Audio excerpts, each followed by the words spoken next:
What's up guys, Chigs there from Chigs Tech Reviews. Today I've got my hands on the all new 3rd gen Amazon Fire TV Cube.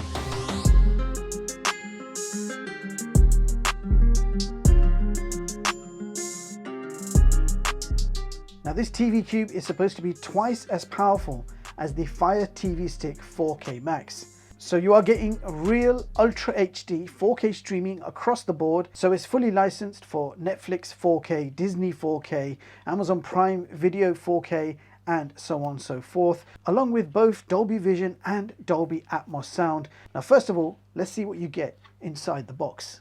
So you get a user manual, a 15-watt power supply, the new 3rd generation Alexa voice remote. So you can see here we have a whole bunch of shortcuts for Prime, Netflix, Disney Plus and Amazon Music. You also have volume control, play, pause, skip, the home button, and you've also got a blue Alexa button. Now this remote does take 2 AAA batteries, and the batteries are included in the box. And last but certainly not least, the new Fire TV Cube. Let's just quickly run through the specs. So this 3rd gen Fire TV Cube is powered by a brand new chipset, which is the AMLOGIC POP1G Octa-core clocked at 2 GHz. The RAM and storage is exactly the same as the 2nd gen model, so we still have 2 gigs of LPDDR4 RAM and 16 gigs of internal storage. Furthermore, we now have Wi-Fi 6E, which is an upgrade from the dual band Wi-Fi we had in Gen 2, and the new version also comes with 100 MB LAN, which is more than enough for most of us out there. Furthermore, we still have Bluetooth version 5. This is running the latest version of Fire TV OS on top of Android, and I'll show you the version on screen right now. Now streaming wise, nothing has changed. The Fire TV Cube 3rd gen will still let you stream 4K HDR at 60 FPS along with HLG, HDR10 and HDR10 Plus, along with Dolby Atmos and Vision. And the main highlights of this box is still the far field voice control. So this unit has a built-in loudspeaker and multiple microphones, allowing you to control this box with your voice, and it can hear your voice over the movie or TV show you may be watching. Check it out guys, brand new design. This is the new 3rd generation Amazon Fire TV Cube. Really excited to test this out. And I just want to bring in a quick side-by-side with the 2nd gen. So this is the 2nd gen with its sharp corners. It's shiny all the way around. On top you can see there's an indent to the buttons, whereas the new version has flat buttons. And if we turn them both around, you will see that the connectivity is also different, which we are going to discuss in a moment. So they have completely redesigned the thing. The design does look better. I like the rounded corners as opposed to the sharp corners. Now for connectivity, we have HDMI in, HDMI out, IR extender, power socket, a full-size USB port, and 100 MB LAN. Now usually Amazon just don't provide these 2 ports built in to their Fire TV units. Something that they just don't like to include. They want you to buy adapters and stuff like that. Well, this is the first time we've actually got this port included. A full-size USB port means we're going to have a lot of fun, and it's going to be a lot easier to sideload our own APKs. We can just stick it on the USB drive and away you go. You can also use that port to connect hardware, keyboard, mouse, and you can probably connect a USB hub as well. Now instead of the old school power socket, I would have really preferred a Type-C charging port. That would have been useful. So we do have a brand new processor that needs testing. So without any further ado, I'm going to get this all set up and we're going to find out exactly how good the new Fire TV Cube really is. I'll be right back. So first of all, I ran a boot up speed test, and this new box took just over 18 seconds to fully load to the home screen from a cold start. So here is the home screen for this box. It is the latest version of Fire TV OS. So you've got some big poster ads on top on what to watch next. You've got a menu over here, so your profiles, your inputs, and you can see there you've got HDMI and media player. The HDMI refers to the HDMI-IN port on the back of the Fire TV Cube. Now you would normally plug in a cable box, Skybox into this. As I don't have a Skybox set up here, I've actually plugged in my Nintendo Switch. So this will give me an easier way to just switch straight to the Nintendo Switch, as I've just done there. If I want to come out of it, I can just press the home button and that will take me straight back into the Fire TV Cube.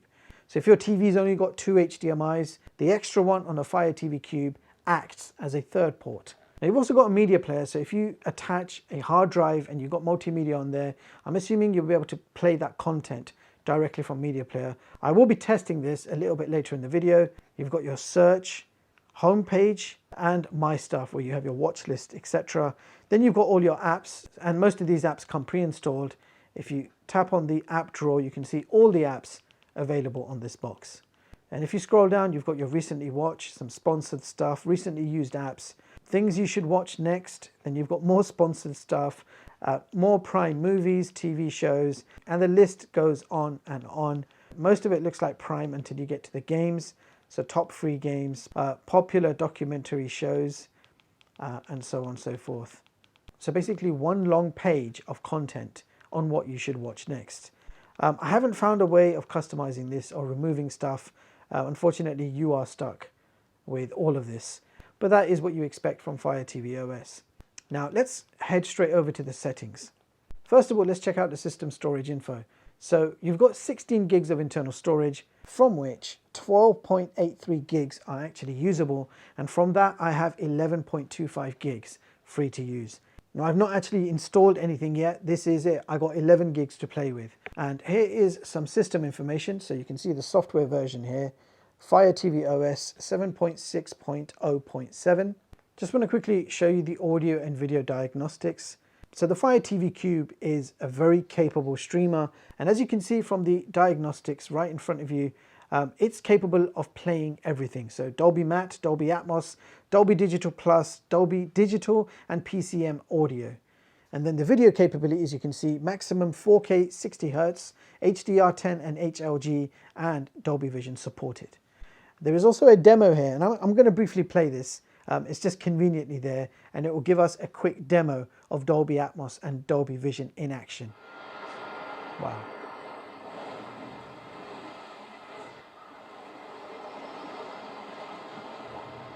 Now let's go back, go to display settings, and quickly show you what we're looking at. So current resolution 4K Ultra HD, match original frame rate I've just turned on, color depth I've got it set to 12 bits, color format auto, and there are your options right there.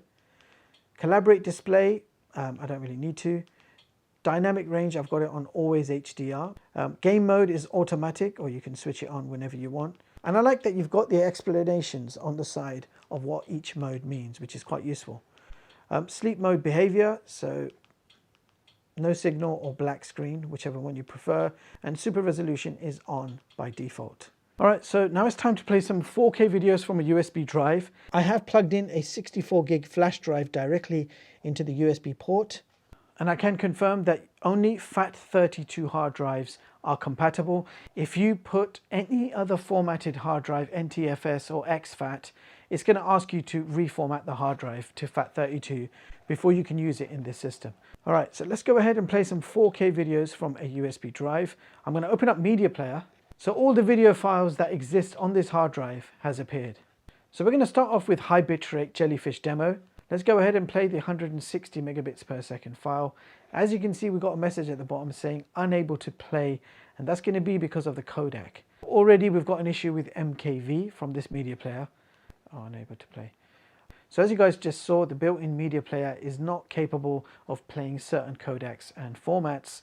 So I have downloaded VLC Player. So let's go ahead and test out some 4K video samples from a USB drive using VLC Player, starting off with high bitrate Jellyfish demo. So we're playing the 160 megabits per second file first, and you can see it's playing absolutely fine. It looks stunning actually. If we go back, so we are now playing the 180 megabits per second file, and you can see super smooth playback, no issues. So we are now trying to play the 400 megabits per second high bitrate Jellyfish demo. It's playing okay, and then it just freezes, and then you can see it's skipping frames. Okay, it's continued, and it's frozen again. So yeah, it's struggling with 400 megabits per second, but it plays 160 and 180 completely fine. So let's go ahead and play some 4K 60 with HDR.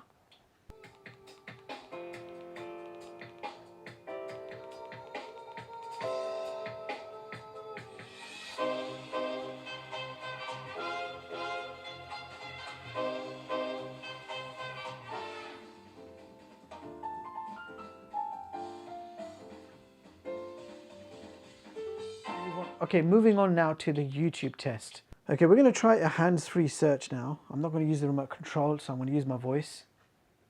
Hey Alexa, search for 4K video on YouTube. Well, that actually worked really well. You can see YouTube supports 4K 60 with HDR.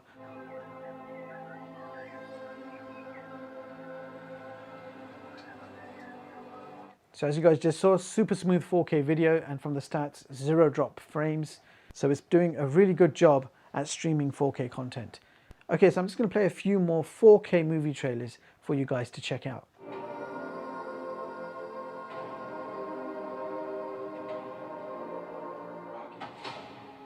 My dad, this is built on their shoulders. I am queen of the most powerful nation in the world, and my entire family. Super good quality, smooth 4K streaming at 60 FPS with HDR. Okay, let's move on to Netflix. And as you can see, Netflix does support both Dolby Vision and Dolby Atmos sound.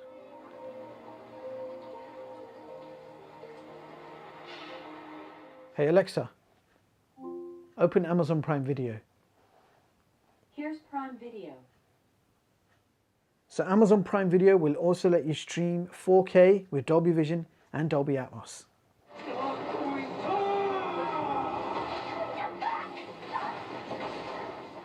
Okay, so I also want to check out Disney Plus, and to complete the hat trick, Disney Plus also supports 4K Ultra HD, Dolby Vision and Dolby Atmos sound.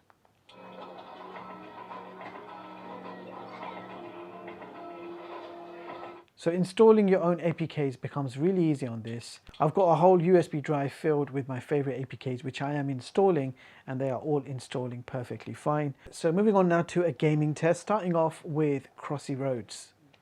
And I have connected a USB wireless controller, so the USB dongle has been plugged directly into the USB port.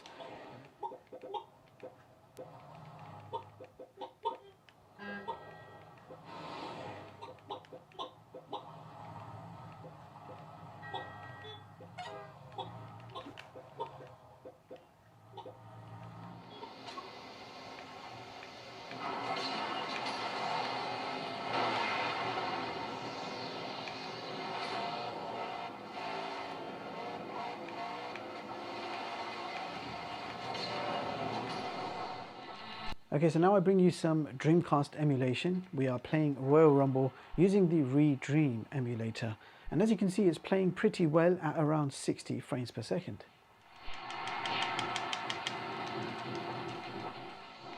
Alright, so now we're playing WrestleMania 2000 at 4K resolution. And as you can see, the gameplay is very smooth and we're achieving around 30 frames per second. Yeah, I really enjoy this game.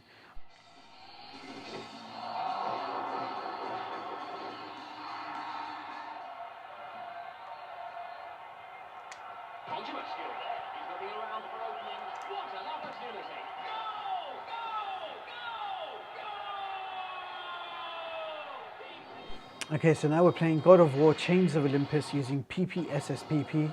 We're using a Vulkan backend. The sweet point is 2x resolution. Anything higher and you're going to lose frame rates. And 2x resolution gives us on average around 40 frames per second. So even at 2x resolution, the gameplay is pretty smooth, but this game is quite heavy on the graphics. So let's try another PSP game. Alright, so now we're playing Tekken 6. Rendering resolution I've boosted up to 8x. And I'm achieving around 43 frames per second. I could probably boost that resolution up to 10x and still achieve over 30 frames per second. So depending on what game you're playing, PSP can be emulated up to 10x resolution, and it does look absolutely amazing. So I'm really liking this little machine, especially for PSP and N64 emulation. Really nice gameplay. Okay, so if we talk about DRMs, you've got Google Widevine Level 1, no doubt about that with this box. Here's CPU-Z, where you can check out the clock speeds. If we go to the bottom, you can see this is running the Mali G52.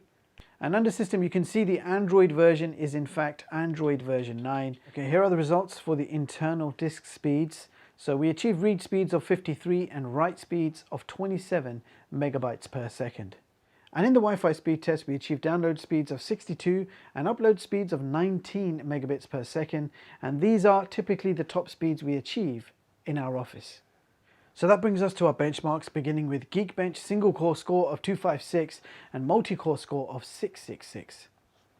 And in the Antutu benchmark test, we achieved 167K. So let's see how that compares with the others. Here is my top Android TV box performance chart of 2022, showing you the latest TV boxes and seeing how they compare with each other. The ranking is based on Antutu benchmark scores, and I have also rated them with an overall score out of 5, so you can see exactly what I think of each box. So the new Fire TV Cube 3rd Gen has taken position 3 on this chart with a pretty decent benchmark score of 167K, and it has also achieved an overall rating of 5 out of 5. So it looks like we are getting closer to the Shield performance, but still quite a big difference between them. And I guess it shows you how advanced the NVIDIA Shield actually is. Now you can view the full versions of all my charts online at chixtech.com and read them at your leisure and completely free of charge. So there you have it, guys. That was the all new Amazon Fire TV Cube 3rd generation. So here are my thoughts on this product. I absolutely love the new look and design with the fabric finish and the rounded corners. The performance is the best we have ever seen from an Amazon Fire TV product. Everything feels super fast on this box, so navigating the menus, opening and closing apps, downloading and installing new apps, the performance is simply impressive. RAM and storage is exactly the same as the previous 2nd gen version. Also, both Fire TV Cubes 2nd gen and 3rd gen will ultimately give you the same streaming performance. So 4K 60 with Dolby Vision and Dolby Atmos. The benefit of this 3rd gen model is the faster performance, better Wi-Fi 6E, better design with rounded edges. The USB port and 100MB Ethernet port are major advantages, and you even get the brand new Alexa voice remote control. If you already have the Gen 2 Fire TV Cube, then upgrading is going to be a hard decision. You need to decide whether you need those extras, because the streaming quality is technically the same, and so is the RAM and storage. The USB port does open doors to easier APK installations, and I can confirm that USB hubs do work, and you can extend the internal storage using a USB drive. So a lot of advantages of having that USB port, and I'm actually very pleased that Amazon finally decides to give us a USB port. Now let's talk about caveats. The main one and the most obvious one is the price. This is too expensive for what you're getting. Technically, you can buy the Fire TV Stick 4K Max and achieve the same streaming quality for a much cheaper price. Yes, you do get some extras, as I've already mentioned, but for $139, just pay a little bit extra and grab yourself the NVIDIA Shield, which is still the king of TV streaming boxes. Now, another caveat to mention is the DC port. So outdated. By now, one would expect Amazon to transition itself to USB-C power. Also, I am not liking the fact that only FAT32 formatted hard drives work on this box. And I definitely have to say the home screen is a real mess. There is just too much going on. It needs to be more simplified and minimal. Maybe have a few adverts, but not a massive page full of adverts, because that is essentially what you're looking at. Especially when you're paying such a high premium for this product, one would expect less adverts. So I guess you have to be a real Fire TV OS fan to like this home screen. Now, with all of that being said, if I judge this as a Fire TV product alone, then yes, this is the cream of the crop. I'm not saying it's offering you the best value, but it is nevertheless the best Fire TV streaming device Amazon have released so far. Me personally, I would rather go for the NVIDIA Shield. Furthermore, I will leave the links in the description box in case you guys want to check this product out. That's all for this video. Do support the channel by hitting the like button and consider subscribing to the channel. Thank you so much for watching, and I hope you all have an amazing day. I'll see you all in the next one. Peace.